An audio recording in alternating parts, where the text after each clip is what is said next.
Buenas noches, hermano. Dios te bendiga. Comparto hoy domingo el momento de la palabra. Ciertamente el Señor, ejerciendo su soberanía, decidió amar, mostrar su amor, compasión y bondad, ¿verdad? A los escogidos, a los que Él predestinó para la salvación, para que pudieran de alguna manera retornar de nuevo a su Padre. Justificó, ¿verdad? Y lo absolvió de toda responsabilidad, enviando a lo más sagrado que él tenía, a su Hijo Jesucristo, quien derramó su sangre costosísima, sangre preciosa, tan valiosa que por esa sangre, cada gota de sangre tuvo el poder de justificar y absolver de toda culpa ante el soberano Dios de los salvados. Esto es evidencia del gran amor de Dios, de la gran compasión y bondad y la justificación. Y Dios ha enviado a su propio Espíritu, al Espíritu Santo, para transformar la realidad humana, frágil y perecedera a una realidad cambiada por el poder del accionar del Sagrado Espíritu.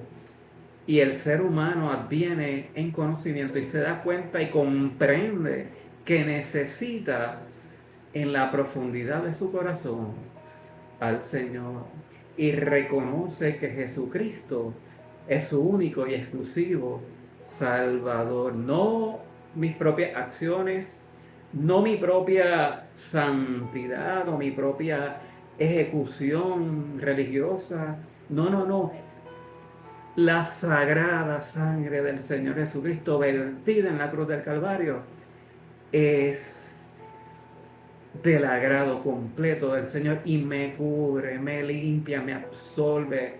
Así es que toda acción que responda a la voluntad del Padre es pura gracia, gracia del Señor. Esas personas especiales que nos inspiran, por ejemplo en la Biblia, esas personas que son héroes de la fe, usadas por Dios, escogidas por Dios, por ejemplo, María, la madre del Señor Jesucristo, los apóstoles, fueron personas escogidas por Dios, tenían una gracia y su vocación de santidad provenía de la misma voluntad sagrada de Dios.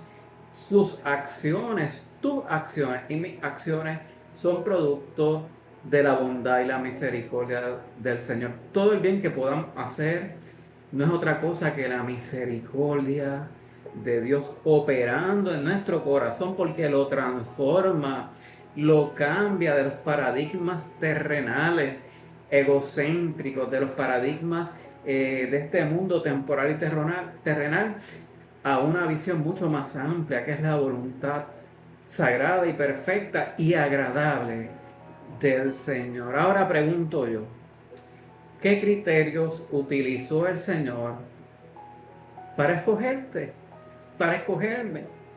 ¿Soy merecedor de que Dios me haya escogido?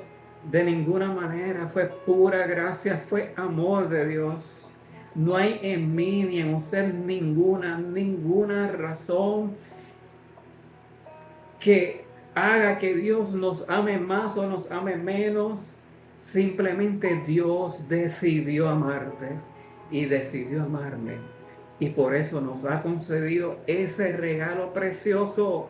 No hay nada en esta vida con el cual se pueda comparar el regalo de la salvación, el milagro de la conversión, el que un ser humano tenga fe en su corazón y ame y verdaderamente cree en el Señor Jesucristo y le ame con toda su fuerza y su alma.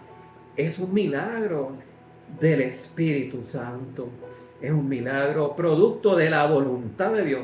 No hay voluntad humana que pueda creer si no es depositada la revelación del Padre a través de Dios mismo, de su Sagrado Espíritu que está en la profundidad de nuestro corazón, en el aquí y en el ahora,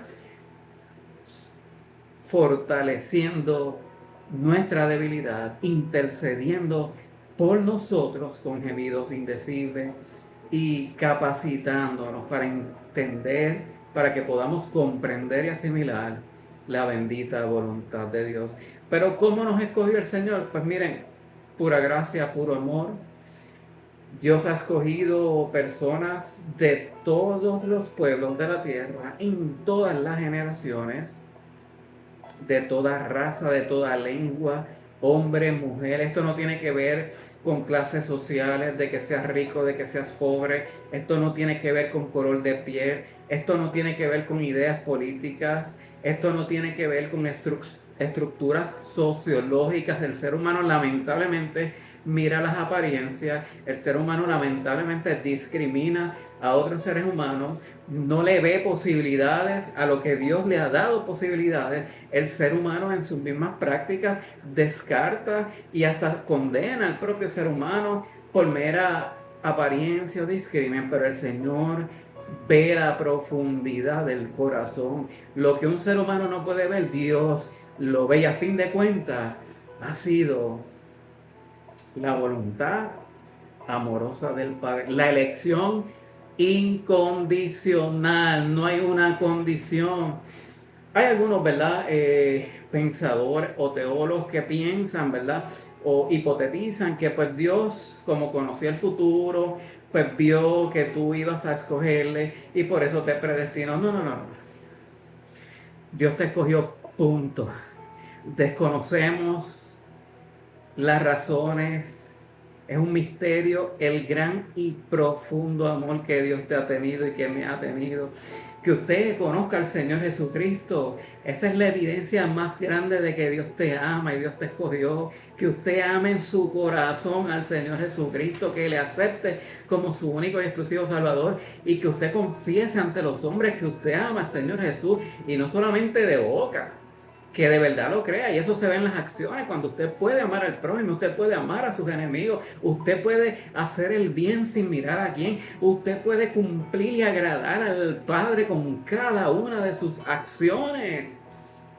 Es un milagro del Señor, producto no de voluntad humana, no de su voluntad, no de mi voluntad, de la voluntad de Dios, porque jamás hubiera yo podido escoger al Señor si Él no se hubiera revelado a mi vida, si Él no me hubiera libertado de la opresión. Después de la caída de la humanidad, el hombre era esclavo de su propia humanidad, del pecado, por así decirlo.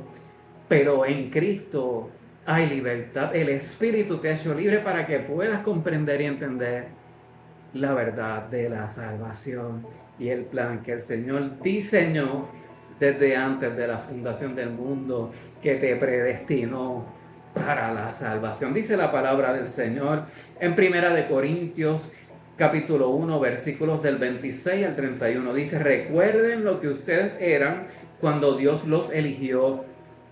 Según la gente, muy pocos de ustedes eran sabios y muy pocos de ustedes ocupaban puestos de poder o pertenecían a familias importantes. Y aunque la gente de este mundo piensa que ustedes son tontos o no tienen importancia, Dios los eligió para que los que se creen sabios entiendan que no saben nada. Dios lo eligió a los que desde el punto de vista humano son débiles, despreciables y de poca importancia, para que los que se creen muy importantes se den cuenta de que en realidad no lo son. Así Dios ha demostrado que en realidad esa gente no vale nada. Por eso ante Dios nadie tiene de qué sentirse orgulloso. Dios los ha unido a ustedes con Cristo y gracias a esa unión ahora ustedes son sabios. Dios los ha aceptado como parte de su pueblo y los ha recibido para la vida eterna. Por lo tanto, como dice la Biblia, si alguien quiere sentirse orgulloso de algo, que se sienta orgulloso del Señor Jesucristo el Señor, de Jesucristo el Señor. Que tengas excelente semana, que la gracia, el favor, la bondad de Dios te alcance a ti y a través de ti alcance a otras vidas que necesitan un encuentro con el Padre Celestial. Buenas noches y que Dios te bendiga grandemente.